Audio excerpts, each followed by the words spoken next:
Assalamu alaikum wa rahmatullahi wa barakatuh. Good afternoon, folks and people and all the viewers that have been watching my channel, the Chaplaincy channel, for quite some time for these interviews. Today I've got a very, very special guest in the school, special to me as well, because I've actually known him as a very, very close ally, as a very close friend. And it's none other than, even the name, when you say it, you have to be very careful if you say this name in public, because you don't know, you might end up in trouble. So that's none other than Mr. Jihad al-Cheikh, and also he's the humanities leader, the humanities leader for high school. So I'll pass on to him and I'll tell him to explain to us the little photo that we have. If we saw that photo, we wouldn't know, we wouldn't ever had imagined that we'll probably get the tallest person in the entire school out of that little child over there. So I'll pass on to Mr. Jihad, and he'll probably explain his name as well, why it is problematic, not for us, for others, and also the photo. Yeah, I'll pass on to you. Assalamu alaikum, everyone. Assalamu alaikum, Sheikh. Thank you very much for inviting me to this interview. It's a pleasure to be a part of this and be a part of this channel, and to basically give everybody entertainment. So I think this is more for entertainment purposes as well, not just to get to know all the staff members in our school. But yeah, this photo is basically of me when I was a baby. I think that was like 3 or 4 months. As I had to get some information from my mum. I didn't really know what was going on there, because when you're a baby, you can't really remember what happens in your life. I think that's my first bike. At that time we were living with my grandparents, because my father came from Lebanon, and he came at a very young age, and he went straight into working as a tradesman. So he's a painter. So if anybody wants to paint their houses, you can contact me. Well, so you're promoting your father's job as well over there. Why not? He is struggling at the moment. Gladys shut down Definitely. We're there to help out each other. Yeah, so we were living at my grandparents at that time, until my parents were able to get on their feet, and that was my first bike. And I was like 3 or 4 months. Oh, look, that's very good. Also, my first question, very, very simple. As you probably know, the jazz was something that you know well. Don't tell me about history. We know you're a history leader, so you probably know that well. Give me something else. What is something that you would say that you know well? You can say, I know this well. Well, I think I really know how to connect with people. I think I really know how to connect with people very well. I've got I think I'm very interpersonal, and I like to have a chat with people, so I can communicate with others and actually understand where they are coming from. I'm not too sure about the history part. Yes, I do know a lot of stuff about history, but not everything about history. I'm still studying history myself, but I think my main quality and my main thing that I really know well is connecting with others. Well, that's very, very good. All right, something that you always wanted to learn. I know you're a teacher, you know a lot of stuff, but there's always something that we want to learn. Actually, I've thought about this question very, very hard since I've been watching these videos. I've actually thought about it, like, what would I like to learn? There's a lot of things that I would like to learn. Actually, my 3 main things, not just one, my 3 main things is to learn about my deen more, right? Since I am very interested in our religion, I am very interested in our deen. I have been interested since I was young. I'd like to study more my deen, maybe try and memorize the Quran, and basically go into courses where they teach. Oh, here we go. We've got a cat here.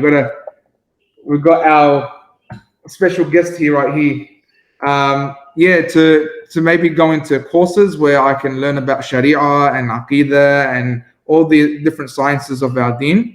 But also, I've been very, very interested since I've been introduced to this new TV series. I think Sheikh knows about this TV series, this Turkish TV series about Ertugrul and Osman.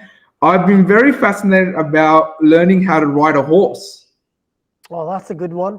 Yeah. Definitely. Well, we've got someone in the school family one of the students, one of your students in your class has got some horse parked in their backyard, which you can climb and stuff. Yeah, he told me that. He told me, and apparently his mum, when I had a chat with her, she showed me the horse. It's a very, very large horse. I don't know if I want to go onto that one.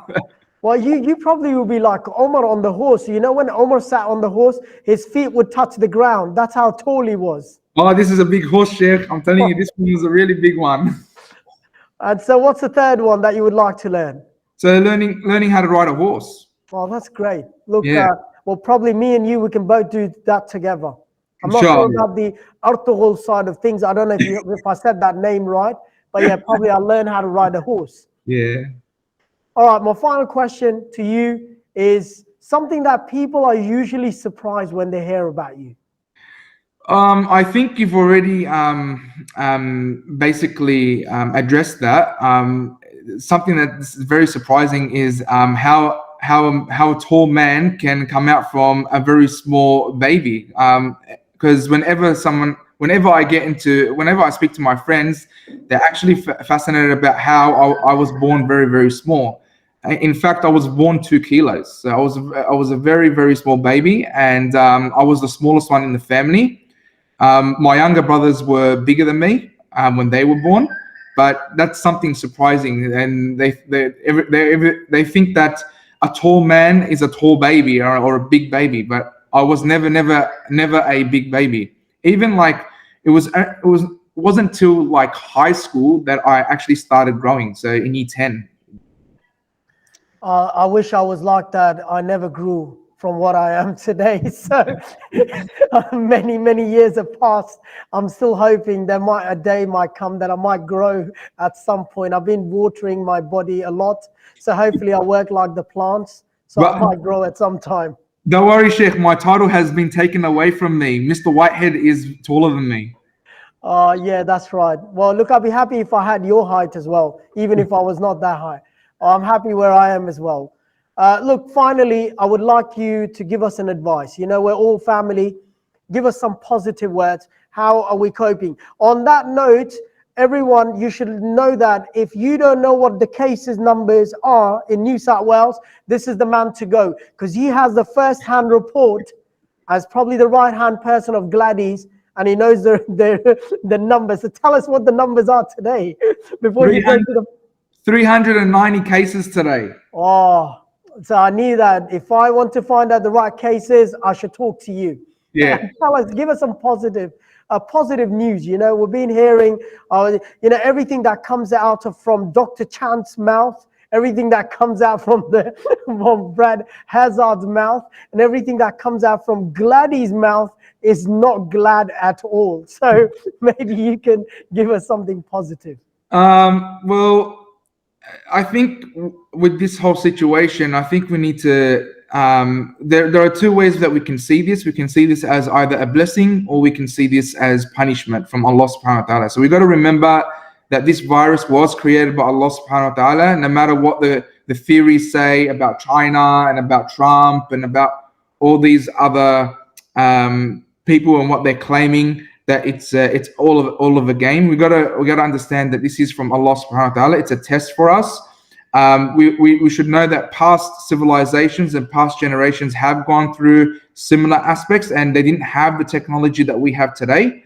So just imagine during the plague and during the big pandemics in their time, during the Sahaba and the Prophet's time, they didn't have technology like we do. We can't connect with our families.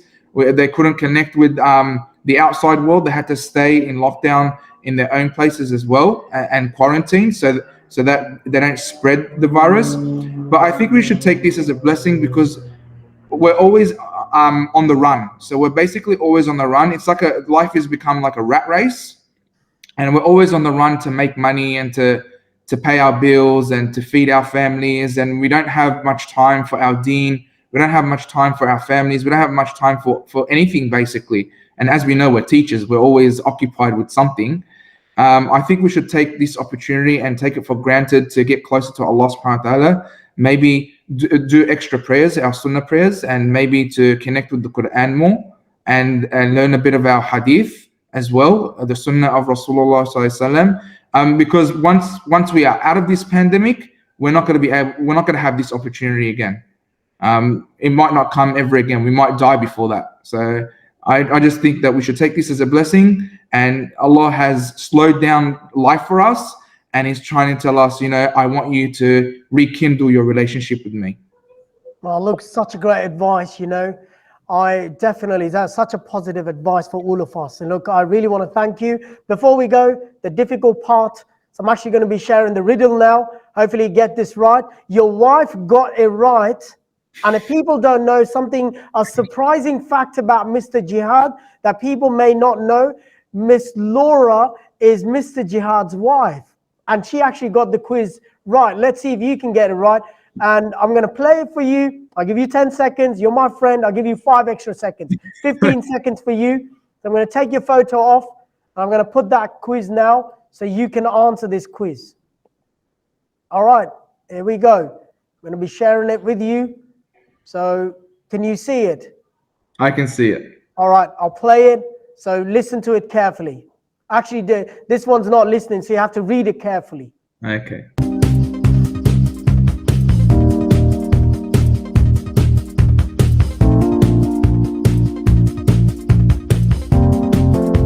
Who makes moves while being seated on the chair? Normally, in order to make moves, you have to get off the chair. So who makes moves while seated? I would say the leader. The leader. All right, let's check it out if that's the right answer.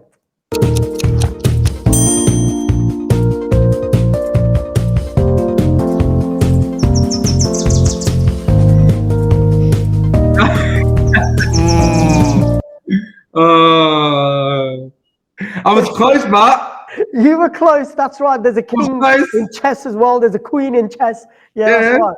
But you know what? It was a delight to have you on, and also we got to see each other. We haven't seen each other in a while. Yeah. We've been communicating from WhatsApp, but now we've got a chance to actually see each other. So hopefully I'm going to publish your video. You're going to beat your team member, Miss Anisa Khan. She actually had the most views, but now I think Miss Sayed's taken over because she sent the video back to her home country for the cousins to watch as well. So she's actually taken over. So now you're going to use your strength in entire Australia to be on the top. So, Inshallah. All right, thank you very much. I really want to thank you. It was a pleasure. Thank you very much. It was a pleasure as well. I'll see you in person very soon. All right. Goodbye, everyone. Enjoy yourself. Enjoy the weekend. Bye now. Assalamu alaikum. Alaikum salam. So it's a blessing to have you and to interview you. It's not that I don't know anything about you. I actually probably know more than anyone that I've interviewed. But it's always nice that people know something about you as well. So inshallah, I'm going to begin the jazz.